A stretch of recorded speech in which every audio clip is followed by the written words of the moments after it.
My channel. അപ്പോൾ ഇന്നൊരു day in my life video ആണ് കേട്ടോ. അപ്പോൾ ഞങ്ങളുടെ പുതിയ വീട്ടിലോട്ട് വന്നിട്ടുള്ള എൻ്റെ ഒരു first day in my life video ആണ്. ഈ ഒരു വീട്ടിൽ ഞങ്ങൾ താമസിക്കാൻ തുടങ്ങിയിട്ട് ഇപ്പം കറക്റ്റ് 1 മാസം കഴിഞ്ഞിട്ടുണ്ട് കേട്ടോ. അപ്പോൾ ഞാൻ അതിനിടയ്ക്കൊക്കെ day in my life video എടുക്കണം എന്ന് വിചാരിച്ചിട്ടുണ്ടായിരുന്നു, പക്ഷെ നടന്നില്ല. അപ്പോൾ ഇത് ഇപ്പോഴാണ് കേട്ടോ അതിനൊരു അവസരം ഒത്തു വന്നത്. അപ്പോൾ ഞാൻ വിചാരിച്ചു മാധുവിന് സ്കൂൾ തുറക്കുന്നതിന് മുന്നേ ആയിട്ട് എടുത്തേക്കാന്ന്. മാധുവിന് ജൂൺ 16 കേട്ടോ സ്കൂൾ തുറക്കുന്നത്. അപ്പോൾ ഞാൻ രാവിലെ എഴുന്നേറ്റിട്ട് പല്ലൊക്കെ തേക്കാനായിട്ട് വെളിയിലോട്ട് വന്നു. അതിനിടയ്ക്ക് അല്ലു എഴുന്നേറ്റ് വന്നിട്ടുണ്ടായിരുന്നു കേട്ടോ. അപ്പോൾ രാവിലെ എന്ന് പറയുമ്പോൾ വെളുപ്പിനൊന്നും അല്ല, ഏകദേശം സമയം ഒരു 8 മണിയൊക്കെ കഴിഞ്ഞിട്ടുണ്ട് കേട്ടോ. സ്കൂൾ തുറക്കുന്നത് വരെയും എനിക്കും ലേറ്റായിട്ട് എഴുന്നേക്കാം. സ്കൂൾ തുറന്നു കഴിഞ്ഞാൽ പിന്നെ എനിക്ക് ലേറ്റായിട്ട് എഴുന്നേക്കാൻ പറ്റത്തില്ല. രാവിലെ തന്നെ പോകാനുള്ള കാര്യങ്ങളൊക്കെ ചെയ്യണം. ഞാൻ താമസിച്ച് എഴുന്നേറ്റാലും നേരത്തെ എഴുന്നേറ്റാലും ഞാൻ എപ്പോഴാണ് എഴുന്നേക്കുന്നത് അപ്പോൾ എൻ്റെ കൂടെ തന്നെ അല്ലു എഴുന്നേക്കാറുണ്ട് കേട്ടോ. അപ്പോൾ ഇപ്പോഴും അല്ലു എഴുന്നേറ്റിട്ടുണ്ടായിരുന്നു. അത് കഴിഞ്ഞിട്ട് അവൻ മൂത്രമൊക്കെ ഒഴിച്ചിട്ട് പിന്നെ അകത്തോട്ട് അങ്ങ് കയറിപ്പോയി. പിന്നെ ഞാൻ ചായ ഇടുന്ന സമയത്ത് എൻ്റെ അടുത്ത് വന്ന് നിൽക്കുകയായിരുന്നു കേട്ടോ. രാവിലെ എഴുന്നേൽക്കുമ്പോൾ കൂടുതൽ ഞങ്ങൾക്ക് ഇഷ്ടം കട്ടൻ കാപ്പി കുടിക്കാനാണ് കേട്ടോ. പക്ഷേ ഇന്ന് എന്തോ എനിക്ക് ചായ ഇടാൻ തോന്നി. അങ്ങനെ ഞാൻ കട്ടൻ കാപ്പി വെച്ചില്ല, അതിന് പകരം ചായ അങ്ങ് വെച്ചു. അത് നമ്മൾ കഴിക്കുന്നതിൻ്റെ കൂടെയും നമുക്ക് ആ ചായ അങ്ങ് കുടിക്കാമല്ലോ. അപ്പോൾ അങ്ങനെ ചായയാണ് രാവിലെ ഇടുന്നത്. പിന്നെ കുറച്ച് ഏലക്കയൊക്കെ ഇട്ടിട്ടുണ്ടായിരുന്നു കേട്ടോ, നല്ലൊരു ടേസ്റ്റിന് വേണ്ടിയിട്ട്. ചായ വെക്കുന്ന സമയത്ത് കുറച്ച് ഏലക്കയോ അല്ലെങ്കിൽ കുറച്ച് ഇഞ്ചിയോ ഒക്കെ ഇടുമ്പോൾ നല്ലൊരു ഫ്ലേവറാണ് കേട്ടോ ആ ഒരു ചായക്ക്.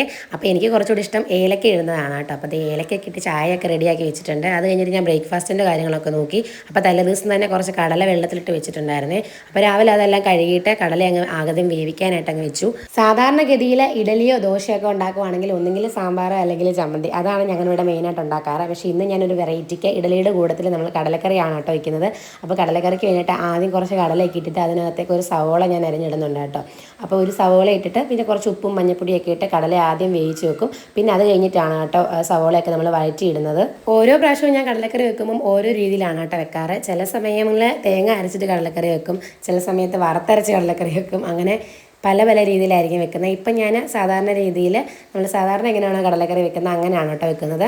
അപ്പോൾ ഇതിനകത്ത് നമ്മൾ കുറച്ച് ഉപ്പും മഞ്ഞപ്പൊടിയൊക്കെ ഇട്ടിട്ട് വേവിക്കാനായിട്ട് വെച്ചിട്ടുണ്ടായിരുന്നു. ഇപ്പോൾ 3-4 വിസിൽ അടിക്കണം കേട്ടോ, എന്നാലേ നല്ല രീതിയിൽ വെന്ത് വരത്തുള്ളൂ. ഈ സമയത്തൊക്കെ അല്ലിക്കുട്ടി എൻ്റെ പുറകെ നടപ്പുണ്ട് കേട്ടോ, അത് വേണം ഇത് വേണം എന്നൊക്കെ പറഞ്ഞിട്ട്. അപ്പോൾ അത് കഴിഞ്ഞിട്ട് ഞാൻ ഇഡലിക്കുള്ള മാവ് ഫ്രിഡ്ജിൽ ഇരിപ്പുണ്ടായിരുന്നു. അപ്പോൾ മാവ് എടുത്ത് ഞാൻ കുറച്ച് നേരത്തേക്ക് പുറത്ത് വെച്ചിട്ടുണ്ടായിരുന്നു കേട്ടോ. അപ്പോൾ ഈ ഒരു മാവ് ഞാൻ 2 ദിവസം മുമ്പ് അരച്ചതാണ് കേട്ടോ. അപ്പോൾ എൻ്റെ തലേന്ന് ദിവസം ഞാൻ ദോശയൊക്കെ ഉണ്ടാക്കിയിട്ടുണ്ടായിരുന്നു. അപ്പോൾ അതിന് ബാലൻസ് വന്നിട്ടുള്ള മാവാണേ. അപ്പോൾ രാവിലെ തന്നെ നല്ല മഴക്കാറുണ്ട് കേട്ടോ. ഇന്ന് കുറേ തുണിയൊക്കെ അലക്കണം ഉണക്കണം എന്നൊക്കെ വിചാരിച്ചിരുന്നതാണ്. മഴക്കാറ് കണ്ടപ്പോഴേ മടുപ്പായി, കാരണം തുണി അലക്കിയിട്ടുണ്ടെങ്കിൽ നല്ല രീതിയിൽ ഉണങ്ങത്തില്ല, അത് വലിയൊരു ബുദ്ധിമുട്ടായിരിക്കും പിന്നെ. അപ്പോൾ അതിനിടയ്ക്ക് മാധു എഴുന്നേറ്റ് വന്നിട്ടുണ്ടായിരുന്നു. അപ്പോൾ 2 പേർക്കും കൂടെ ചായ കൊണ്ട് കൊടുത്തു. അപ്പോൾ തന്നെ മഴയൊക്കെ വീണിട്ടുണ്ട് കേട്ടോ. ഞാൻ ഇന്നലെ വൈകിട്ടും നല്ല രീതിയിൽ വൃത്തിയായിട്ട് തൂത്തൊക്കെ വാരിയിട്ടിരുന്നതാണ്. അപ്പോൾ ഫ്രണ്ടിൽ നിൽക്കുന്ന ആ ഒരു ആഞ്ഞിലിയുടെ ഇല മൊത്തം വന്ന് വീഴുന്നത് മുറ്റത്താണ്. അങ്ങനെ അവിടെ മൊത്തം പിന്നെയും കരിയിലായിട്ടുണ്ട്. ഇനി പിന്നെയും ഞാനതെല്ലാം തൂത്ത് കളയണമല്ലോ എന്നുള്ള വിഷമത്തിൽ കേട്ടോ ഞാൻ. അപ്പം നമ്മുടെ കടലയൊക്കെ നല്ല രീതിയിൽ വെന്ത് അപ്പുറത്ത് സെറ്റായിട്ട് ഇരിപ്പുണ്ട്. ആ ഒരു സമയത്ത് ഞാൻ ഇഡലി വെക്കാമെന്ന് വിചാരിച്ചു. അങ്ങനെ ഇഡലി തട്ടിലോട്ട് എണ്ണയൊക്കെ തേച്ചിട്ട് പിന്നെ ഇഡലിയാണെങ്കിൽ വേവിക്കാനായിട്ട് വെച്ചിട്ടുണ്ട്. ഇവിടെ ഞാനാണെങ്കിലും കൂടുതൽ ചൂടോടെ ആഹാരം കഴിക്കാനാണ് കേട്ടോ ഇഷ്ടം. അപ്പോൾ ആ ഒരു കഴിക്കുന്ന സമയമൊക്കെ ആകാറായപ്പോഴത്തേനുമാണ് ഞാൻ ഇഡലി വേവിക്കാനായിട്ട് വെച്ചത്. ഈ ഒരു സമയത്തൊക്കെ പുറത്ത് നല്ല തകർത്ത് പെയ്യുന്ന മഴയാണ് കേട്ടോ. സത്യം പറഞ്ഞിട്ടുണ്ടെങ്കിൽ ഈ ഒരു മഴയത്ത് നല്ല പുതച്ച് മൂടിക്കിടന്ന് ഉറങ്ങാനാണ് തോന്നുന്നത്. പക്ഷേ എന്ത് ചെയ്യാനാണ്, രാവിലെ വല്ലതും കഴിക്കണ്ടേ. അപ്പോൾ അതുകൊണ്ട് പിന്നെ ഇഡലി അങ്ങ് ഉണ്ടാക്കി. അപ്പോൾ ആദ്യമേ വെച്ചിരുന്ന ആ ഒരു ചായ ഞാൻ ഈ ഒരു സമയത്താണ് കേട്ടോ കുടിച്ചത്. അപ്പോഴത്തേന് തണുത്തിട്ടുണ്ട്. പിന്നെ ഞാൻ ഒന്നും കൂടെ ഒന്ന് ചൂടാക്കിയിട്ടുണ്ടായിരുന്നു. അപ്പം ചായ കുടിക്കുന്ന സമയത്ത് എൻ്റെ വീഡിയോസിൻ്റെ കമൻസും കാര്യങ്ങളും ഒക്കെ നോക്കിയിട്ടുണ്ടായിരുന്നു കേട്ടോ. പിന്നെ മാധുവിനെ പല്ല് തേപ്പിക്കുവാണ്. അല്ലു ഓൾറെഡി ഞാൻ പല്ല് തേച്ച കൂട്ടത്തിൽ എൻ്റെ കൂടത്തിൽ വന്ന് കുറച്ച് നേരം ബ്രഷൊക്കെ പിടിച്ച് നിന്നിട്ടുണ്ടായിരുന്നു. അത് വീഡിയോ എടുക്കാൻ പറ്റിയില്ല. അപ്പം മാധുവിനെ പല്ലൊക്കെ തേപ്പിച്ചിട്ട് പിന്നെ നമ്മുടെ കടലക്കറിക്കുള്ള ഇഞ്ചിയും വെളുത്തുള്ളിയും സവോളയൊക്കെ ഇതുപോലെ അരിയാണ് കേട്ടോ. അപ്പോൾ കടലക്കറിക്ക് മസാല ഉണ്ടാക്കാൻ വേണ്ടിയിട്ടാണ് ഇത് അരിയുന്നത്. അപ്പം ഈ ഒരു കടലക്കറി ആവുന്ന സമയം കൊണ്ട് നമ്മുടെ ഇഡലി അവിടെ വേവ് സെറ്റായിട്ടിരിക്കും. അപ്പോൾ പെട്ടെന്ന് തന്നെ വെളുത്തുള്ളിയും സവോളയും ഇഞ്ചിയൊക്കെ അരിഞ്ഞിട്ട് നമ്മുടെ ചീനിച്ചട്ടി അടുപ്പത്ത് വെച്ച് കടുക് വറുത്ത് ഇതെല്ലാം നല്ല രീതിയിൽ വഴറ്റിയെടുക്കുകയാണ് കേട്ടോ. പലരും പല രീതിയിലാണ് കടലക്കറി വെക്കാറ്. അപ്പം കുറച്ച് തേങ്ങാക്കൊത്തൊക്കെ ഇടുകയാണെങ്കിൽ നല്ല ടേസ്റ്റ് ആയിരിക്കും കേട്ടോ. അപ്പം ഞാൻ തേങ്ങാക്കൊത്തൊന്നും ഇട്ടിട്ടില്ല. പിന്നെ തേങ്ങയൊന്നും അരയ്ക്കാതെ ഞാൻ ഈ ഒരു രീതിയിലാണ് കടലക്കറി വെക്കുന്നത്. പെട്ടെന്ന് റെഡി ആകുകയും ചെയ്യും, നല്ല ടേസ്റ്റുമാണ് കേട്ടോ ഈ ഒരു രീതിയിൽ കടലക്കറി വെച്ചിട്ടുണ്ടെങ്കിൽ. അപ്പോൾ ഇങ്ങനെ വെക്കാത്ത ആൾക്കാരുണ്ടെങ്കിൽ ഇങ്ങനെയും കൂടെ ഒന്ന് കടലക്കറി വെച്ച് നോക്കണേ. അപ്പോൾ കടലക്കറി വെക്കുന്നതിനിടയ്ക്ക് വിഷ്ണുചേട്ടൻ വന്നിട്ട് ഇന്ന് എന്തോ സ്പെഷ്യൽ എന്നൊക്കെ പറഞ്ഞിട്ട് വർത്താനമൊക്കെ പറയുന്നുണ്ട്. അപ്പം ഞാൻ പിന്നെ കടലക്കറി ഇഡലിയാണെന്ന് പറഞ്ഞിട്ടുണ്ട്. അപ്പോൾ അതിൻ്റെ സന്തോഷമായിരുന്നു കേട്ടോ പുള്ളിക്ക്. അപ്പോൾ ഞാൻ വഴന്ന സവോളയിലേക്ക് കുറച്ച് ചിക്കൻ മസാലയും പിന്നെ കുറച്ച് മല്ലിപ്പൊടിയും പിന്നെ കുറച്ച് കാശ്മീരി മുളക് പൊടിയാണ് കേട്ടോ ഇട്ടത്. അപ്പോൾ മക്കൾക്കൊക്കെ കഴിക്കേണ്ടത് കൊണ്ട് മാത്രം ഞാൻ കുറച്ച് കാശ്മീരി മുളക് പൊടി അതിനകത്ത് ഇട്ടിട്ടുണ്ടായിരുന്നു. ഒരുപാട് എരിവായി കഴിഞ്ഞാൽ അവർ കഴിക്കത്തില്ല. അപ്പോൾ അതുകൊണ്ട് കുറച്ച് മാത്രം ഇട്ടിട്ടുള്ളായിരുന്നു കേട്ടോ. അപ്പോൾ മല്ലിപ്പൊടിയും ചിക്കൻ മസാലയും മുളക് പൊടിയും ഇട്ടിട്ട് നല്ല രീതിയിൽ വഴറ്റിയിട്ട് നമ്മൾ വേവിച്ച് വെച്ചിരുന്ന കടല അതിലേക്ക് ഇട്ടിട്ടുണ്ട്. അത് കഴിഞ്ഞിട്ട് കുറച്ച് കടല ഞാൻ മാറ്റി വെച്ചിട്ടുണ്ടായിരുന്നു. മാറ്റി വെച്ചത് എന്തിനാണെന്ന് വെച്ചിട്ടുണ്ടെങ്കിൽ മിക്സിയുടെ ജാറിൽ നല്ല രീതിയിൽ ഇതുപോലെ ഒന്ന് പേസ്റ്റായിട്ട് അരച്ചെടുത്തിട്ട് ഈ ഒരു കടല കടലക്കറിയിലേക്ക് ചേർക്കുകയാണെങ്കിൽ നല്ല കൊഴുകൊഴുത്ത കടലക്കറി കിട്ടും കേട്ടോ. നല്ലൊരു ടേസ്റ്റുമാണ് ഇങ്ങനെ കടല അരച്ച് ചേർക്കുന്നത്. പിന്നെ അതിലേക്ക് ദേ ഒന്ന് തളയൊക്കെ വന്നു കഴിഞ്ഞ സമയത്ത് കുറച്ച് ഗരം മസാലയും കൂടി ഇട്ടിട്ടുണ്ടായിരുന്നു കേട്ടോ. അപ്പോൾ അങ്ങനെ നമ്മൾ കുറച്ച് കറിവേപ്പിലൊക്കെ ഇട്ടിട്ട് നമ്മുടെ കടലക്കറി റെഡി ആയിട്ടുണ്ട്. ആ ഒരു സമയത്ത് ഞാൻ ആദ്യം പറഞ്ഞ പോലെ തന്നെ നമ്മുടെ ഇഡ്ഡലി നല്ല രീതിയിൽ വെന്ത് സെറ്റായിട്ടുണ്ട്. പിന്നെ ഇഡ്ഡലി ഇതുപോലെ കാസർഗോഡിലേക്ക് അങ്ങ് എടുത്ത് വെച്ചിട്ടുണ്ട് കേട്ടോ. അപ്പോൾ കടലക്കറിയുടെ മണം അടിച്ചപ്പോഴേ പറഞ്ഞു എന്നാൽ എനിക്ക് കഴിക്കാൻ തന്നേക്കെന്ന് പറഞ്ഞിട്ട് വിഷ്ണുചേട്ടൻ വന്നിരുന്നിട്ടുണ്ട്. അപ്പോൾ ഈ ഇഡ്ഡലിയും കടലക്കറിയൊക്കെ കൂടെ രണ്ട് വിഷ്ണുചേട്ടന് കഴിക്കാൻ കൊടുക്കുകയാണ് കേട്ടോ. അപ്പോൾ കടലക്കറി എടുക്കുന്ന സമയത്ത് എനിക്ക് കടല വേണ്ട, ചാറ് മാത്രം മതി എന്ന് പറഞ്ഞപ്പോഴാണ് കേട്ടോ ഞാൻ തിരിഞ്ഞു നോക്കിയത്. അങ്ങനെ വിഷ്ണുചേട്ടൻ കഴിച്ചിട്ട് ജോലിക്ക് പോകാനായിട്ട് റെഡി ആവുകയാണേ. ആ ഒരു സമയത്ത് ഞാൻ പിള്ളേർക്ക് കഴിക്കാൻ കൊടുത്തോട്ടെ. രണ്ടുപേരും തന്നെ വാരി കഴിച്ചോളും. പക്ഷേ എനിക്ക് ഇരട്ടിപ്പണി ആയതുകൊണ്ട് ഞാൻ രാവിലെ രണ്ടുപേർക്കും വായി വെച്ച് കൊടുക്കുകയാണ് കേട്ടോ. അല്ലെങ്കിൽ അവിടെ എല്ലാം ആക്കും. പിന്നെ ഞാൻ അതിൻ്റെ പുറകെ വൃത്തിയാക്കാനായിട്ട് നടക്കണം. അപ്പോൾ അത് രാവിലെ ഇഡലിയും കടലക്കറിയും കൊടുത്തപ്പം മാധു വാശി പിടിക്കുന്നത് അവൻ ഇഡലി വേണ്ട, ദോശ മതി എന്ന് പറഞ്ഞിട്ടാണ് കേട്ടോ. അപ്പോൾ ഓക്കെ ദോശ എങ്കിൽ ദോശ എന്ന് പറഞ്ഞിട്ട് ഞാൻ കുറച്ച് കുഞ്ഞു കുഞ്ഞു ദോശകൾ ഉണ്ടാക്കിയിട്ട് രണ്ടുപേർക്കും അത് കൊടുത്തു. അല്ലുവിന് ഓൾറെഡി ഇഡലി ഇഷ്ടമാണ് കേട്ടോ. ദോശ ആണെങ്കിലും കഴിച്ചോളും. മാധുവിന് കൂടുതൽ ഇഷ്ടം ദോശയാണ്. ഇങ്ങനെ കുഞ്ഞു ദോശ ഉണ്ടാക്കി കൊടുക്കുന്നതാണ് ഇഷ്ടം. അപ്പോൾ അങ്ങനെ അവരെ കഴിപ്പിച്ചിട്ട് പിന്നെ ഞാനും കഴിച്ചിട്ട് പിന്നെ പെട്ടെന്ന് തന്നെ ഞാൻ ഗ്യാസിലോട്ട് അരി ഇടാനുള്ള വെള്ളമൊക്കെ വെച്ചിട്ടുണ്ടായിരുന്നു കേട്ടോ. പെട്ടെന്ന് വേകുന്ന അരിയാണ്. അപ്പോൾ അതുകൊണ്ട് ഞാൻ രാവിലെ ഒന്നും അരി ഇടാറില്ല. പിന്നെ ഞാനിപ്പം കുറച്ച് ദിവസമായിട്ട് ഗ്യാസിലാണ് കേട്ടോ വയ്ക്കുന്നത്.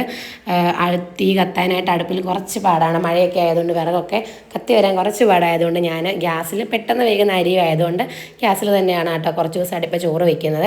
അങ്ങനെ അരിക്കുള്ള ചോറിനുള്ള വെള്ളമൊക്കെ വെച്ചിട്ട് ഞാൻ കുറച്ച് പാത്രം ഉണ്ടായിരുന്നത് കഴുകി വയ്ക്കുകയാണ് കേട്ടോ. അപ്പോൾ പാത്രം കഴുകുന്നതിനിടയ്ക്ക് ബിസ്ക്കറ്റിന് വേണ്ടി രണ്ടുപേരും വന്നിട്ടുണ്ടായിരുന്നു. അപ്പോൾ ബിസ്ക്കറ്റൊക്കെ കൊടുത്തു വിട്ടിട്ടുണ്ട്.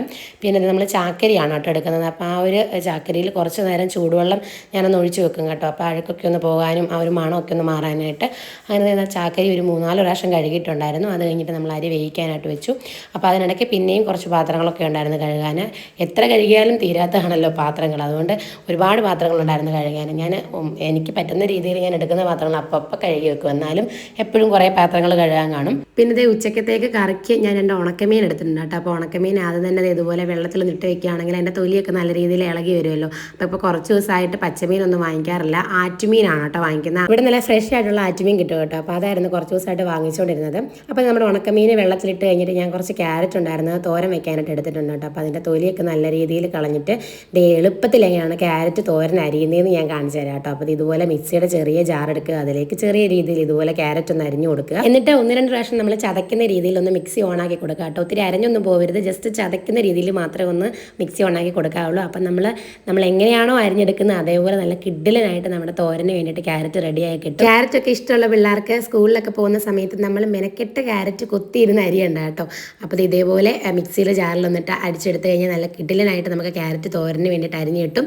അപ്പോൾ ആ ഒരു സമയം കൊണ്ട് നമ്മുടെ അരിയൊക്കെ വെന്ത് വന്നിട്ടുണ്ട് കേട്ടോ. അപ്പോൾ ചാക്കരി ആയതുകൊണ്ട് തന്നെ ഞാൻ കുറച്ച് പച്ചവെള്ളം കൂടെ ഒഴിച്ചിട്ട് നല്ല രീതിയിൽ ഒന്ന് ഊറ്റി വയ്ക്കുന്നുണ്ട് കേട്ടോ. അല്ലെങ്കിൽ ഭയങ്കര സ്റ്റിക്കി ആയിട്ടിരിക്കും. അപ്പോൾ പിന്നെ നമ്മൾ ക്യാരറ്റ് നമ്മുടെ തോരൻ വെക്കാനായിട്ട് തേങ്ങ നമ്മൾ ചിരണ്ടി ഓൾറെഡി വെച്ചിട്ടുണ്ടായിരുന്നു. ഞാൻ തേങ്ങയൊക്കെ ചിരകുന്ന സമയത്ത് കുറച്ച് കൂടുതൽ ഇങ്ങനെ ചിരകിയിട്ട് ഫ്രിഡ്ജിൽ വെക്കാറുണ്ട് കേട്ടോ. അപ്പോൾ കുറച്ച് തേങ്ങയും അതുപോലെ തന്നെ കുറച്ച് മഞ്ഞപ്പൊടിയും ഉപ്പും ഒക്കെ ഇട്ടിട്ട് നല്ല രീതിയിലൊന്ന് ഞെരടി കൊടുക്കുന്നുണ്ട് കേട്ടോ. പിന്നെ പാനൊക്കെ ചൂടായി വന്നിട്ടുണ്ട്. അപ്പോഴത്തേനും കുറച്ച് എണ്ണ ഒഴിച്ചിട്ട് കടുക് വറുക്കുന്നുണ്ട് കേട്ടോ. കടുക് വറുക്കുന്ന സമയത്ത് നമ്മൾ കുറച്ച് അരിയും കൂടി ഇട്ട് കടുക് വറുക്കുകയാണെങ്കിൽ നല്ലൊരു ടേസ്റ്റാണ് കേട്ടോ. ഞാൻ പക്ഷേ ഇടാനായിട്ട് മറന്നുപോയി. പിന്നെ അതിലേക്ക് നമ്മുടെ ഒരു ക്യാരറ്റ് ഇട്ട് കൊടുത്തിട്ട് കുറച്ച് വെള്ളം ഒഴിച്ചു കൊടുത്തിട്ടുണ്ട്. പിന്നെ കുറച്ച് കറിവേപ്പിലയും കൂടി ഇട്ട് കൊടുക്കുന്നതിന് കേട്ടോ. പിന്നെ കുറച്ച് പച്ചമുളകും കൂടെ അരിഞ്ഞിട്ട് കൊടുത്തിട്ട് അടച്ചു വെച്ചിട്ട് തീ കുറച്ച് വെച്ചിട്ട് നല്ല രീതിയിൽ വേവിച്ചെടുക്കാം. ആ ഒരു സമയം കൊണ്ട് നമ്മൾ ഉണക്കമീൻ വൃത്തിയാക്കി എടുക്കുകയാണ് കേട്ടോ. അപ്പം വെള്ളത്തിലിട്ട് വെച്ചതുകൊണ്ട് തന്നെ പെട്ടെന്ന് ഇതിൻ്റെ തൊലിയൊക്കെ ഇളകി വന്നിട്ടുണ്ടായിരുന്നു. 2 മീനേ ഉള്ളൂ കേട്ടോ ഉണക്കമീൻ. ആദ്യം ഞാൻ വിചാരിച്ചത് നമുക്കിത് കറി വെക്കാമെന്നാണ് കേട്ടോ. പിന്നെ വിചാരിച്ചു കറി വെക്കേണ്ട, വറുത്താൽ മതി. ഇനി കറി വെച്ചിട്ടുണ്ടെങ്കിൽ ഈ ഒരു ഉണക്കമീൻ കൊള്ളുവോ ഇല്ലയോ എന്നുള്ളൊരു സംശയം കാരണം ഞാൻ പിന്നെ അത് വറക്കാമെന്നുള്ള തീരുമാനത്തിലെത്തി കേട്ടോ. അപ്പോൾ അങ്ങനെ ഉണക്കമീനൊക്കെ നല്ല രീതിയിൽ വെട്ടി അതിൻ്റെ വെള്ളമൊക്കെ കൊണ്ട് കളയാൻ വേണ്ടിയിട്ട് പുറത്ത് പോയതാണ്. അങ്ങനെ നമ്മുടെ ഉണക്കമീനിലേക്ക് മുളക് പൊടിയും അതുപോലെ മഞ്ഞപ്പൊടിയും പിന്നെ കുറച്ച് കുരുമുളക് പൊടി ഇടുന്നുണ്ട് കേട്ടോ. പിന്നെ ഉപ്പിടേണ്ട ആവശ്യമില്ലല്ലോ, ഓൾറെഡി അതിൽ ഉപ്പുണ്ടല്ലോ. അപ്പോൾ അങ്ങനെ കുറച്ച് നേരം ഒന്ന് മിക്സ് ചെയ്ത് വെക്കുന്നുണ്ട് കേട്ടോ. അപ്പോൾ ആ ഒരു സമയത്ത് നമ്മുടെ തോരൻ ഇടയ്ക്കൊക്കെ ഞാനിങ്ങനെ ഇളക്കി കൊടുക്കുന്നുണ്ടായിരുന്നു.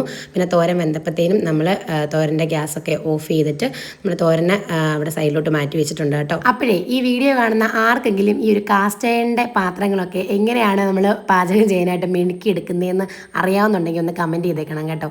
എൻ്റെ കയ്യിൽ 1-2 കാസ്റ്റ് അയണിൻ്റെ പാത്രങ്ങളുണ്ട്. പക്ഷേ എല്ലാം ഇതുപോലെ നമ്മൾ ഉപയോഗിച്ചിട്ട് കഴുകി വെച്ച് കഴിയുമ്പം നല്ല രീതിയിൽ തുരുമ്പൊക്കെ പിടിച്ചിട്ട് നമുക്ക് ഉപയോഗിക്കാൻ തോന്നാത്ത രീതിയിൽ തുരുമ്പൊക്കെ പിടിച്ചിരിക്കുകയാണ് കേട്ടോ. എത്ര കഴുകിയാലും ആ ഒരു പാടും തുരുമ്പും ഒന്നും പോകാത്ത രീതിയിലാണ് കേട്ടോ. അപ്പം ഞാൻ 1-2 പാത്രങ്ങൾ എടുത്തിട്ടില്ല. ഇതുപോലെ ഇതുപോലെ പാനുകളും കാര്യങ്ങളും മാത്രം എടുത്തിട്ടുള്ളൂ കേട്ടോ. അപ്പോൾ ഇതെങ്ങനെയാണെന്ന് എനിക്ക് എടുക്കുന്നതെന്ന് അറിയാവുന്നവരുണ്ടെങ്കിൽ ഒന്ന് കമൻറ്റ് ചെയ്തേക്കണേ. അപ്പോൾ നമ്മുടെ ഉണക്കമീൻ വറക്കാനൊക്കെ വെച്ച് കഴിഞ്ഞപ്പോഴത്തേനും വിഷ്ണുചേട്ടൻ വന്നിട്ടുണ്ടായിരുന്നു കേട്ടോ. വന്നപ്പോൾ തന്നെ എനിക്ക് ഇച്ചിരി രസ്നാവെള്ളം കലക്കി തരുമോ എന്ന് ചോദിച്ചിട്ടാണ് വന്നത്. അങ്ങനെ വെള്ളമൊക്കെ കലക്കി കൊടുത്തിട്ടുണ്ട് കേട്ടോ. അപ്പം എൻ്റെ പുറകെ തന്നെ അല്ലു ഇങ്ങനെ രാവിലെ തൊട്ട് വൈകുന്നേരം വരെ നടക്കുകയാണ്. അതിനിടയ്ക്ക് ഞാൻ അവന് പാലൊക്കെ കൊടുക്കാനായിട്ട് പോയിട്ടുണ്ടായിരുന്നു. അപ്പം അവനൊരു അമ്മക്കുട്ടിയാണ് കേട്ടോ, കണ്ടില്ലേ, എൻ്റെ പുറകെ തന്നെ അങ്ങോട്ടും ഇങ്ങോട്ടും ഓടി നടക്കുകയാണ്. അപ്പോഴത്തേനും നമ്മുടെ മീനൊക്കെ വറുത്ത് സെറ്റായിട്ടുണ്ട് കേട്ടോ. പിന്നെ നമ്മൾ ഒഴിച്ചുകറിക്ക് വേണ്ടിയിട്ട് കുറച്ച് മോരോടൊന്ന് കാച്ചി വെക്കാമെന്ന് വിചാരിച്ചു. അപ്പോൾ അതിന് നമ്മുടെ ക്യാരറ്റ് വെച്ചിട്ടുള്ള ആ ഒരു പാനിൽ തന്നെ മോര് കാച്ചാനായിട്ട് ക്യാരറ്റൊക്കെ ഞാൻ വേറൊരു പാത്രത്തിലേക്ക് മാറ്റി വെച്ചിട്ടുണ്ട് കേട്ടോ. അപ്പോൾ പിന്നെ അത് നമ്മൾ മോര് കാച്ചാനായിട്ട് കുറച്ച് മഞ്ഞപ്പൊടിയും മുളക് പൊടിയൊക്കെ കൂടെ മോരിനകത്തിട്ടിട്ട് നല്ല രീതിയിലൊന്ന് മിക്സ് ചെയ്തിട്ട് പിന്നെ നമ്മൾ കടുക് വറുത്ത് വെളുത്തുള്ളി, ഇഞ്ചി, ചെറിയുള്ളി ഇതെല്ലാം കൊണ്ടിട്ട് കടുക് വറുത്തിട്ട് നമ്മുടെ മോരും കൂടെ ഒഴിച്ച് കഴിഞ്ഞാൽ നമ്മുടെ മോര് കറി റെഡിയായി.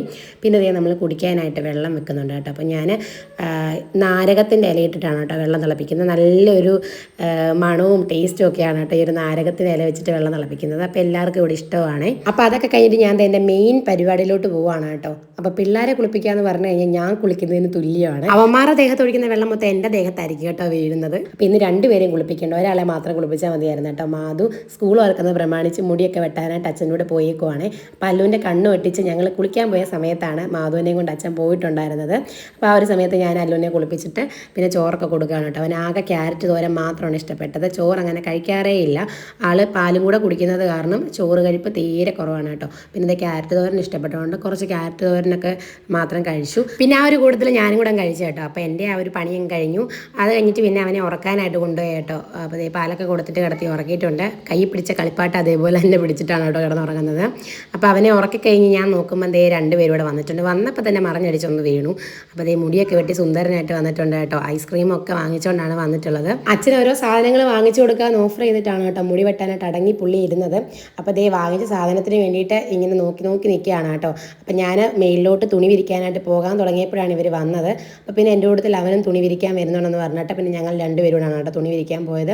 അപ്പോൾ ഉണങ്ങി കിടന്ന തുണികളെല്ലാം ഞാൻ ഇതുപോലെ എടുത്തിട്ട് സൈഡിലോട്ട് വെച്ചിട്ടുണ്ട്. എന്നിട്ട് നനഞ്ഞ തുണികളൊക്കെ ഞാൻ ഇതുപോലെ വിരിച്ചിടുകയാണ് കേട്ടോ. അപ്പോൾ തുണിയിൽ ക്ലിപ്പിട്ട് കൊടുത്തില്ലെങ്കിൽ പിറ്റേ ദിവസം വരുമ്പോൾ തുണിയെല്ലാം നിലത്ത് കിടക്കുന്ന കാണാം. നല്ല കാറ്റുള്ളൊരു സ്ഥലമാണ് കേട്ടോ ഇത്.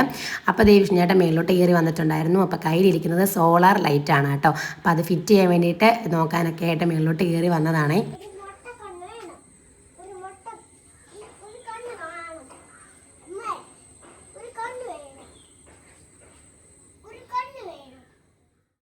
അപ്പോൾ ഇതാ കാണുന്നുണ്ടല്ലോ ഒരു കുളമാണ് കേട്ടോ. അപ്പം നമ്മുടെ വീടിൻ്റെ താഴെ തന്നെ നല്ല വലിയൊരു കുളമുണ്ട്. ഇടയ്ക്കൊന്നും ഞങ്ങൾ വെള്ളമൊക്കെ പൊങ്ങിയ സമയത്ത് കാണാൻ വേണ്ടിയിട്ട് പോയിട്ടുണ്ടായിരുന്നു കേട്ടോ. അപ്പോൾ ഇതേ മാധു ആണെങ്കിൽ അച്ഛനെ മണ്ടയ്ക്ക് നിൽക്കുന്നതിന് ഇങ്ങനെ അച്ഛന് അഡ്വൈസ് കൊടുക്കുകയാണ്. അച്ഛാ വീഴും പെട്ടെന്ന് താഴോട്ട് ഇറങ്ങുന്നൊക്കെ പറഞ്ഞിട്ട് പിന്നെ നമ്മൾ പിന്നെ താഴോട്ട് വന്നിട്ടുണ്ട് കേട്ടോ. താഴെ വന്നപ്പോഴാണ് ദേ കിടക്കുന്നു, ഉറക്കി കിടത്തിയ ആൾ ദേ നിൽക്കുന്നു. കള്ളയുറക്കമൊക്കെ കഴിഞ്ഞിട്ട് കുളിക്കണ്ടേ?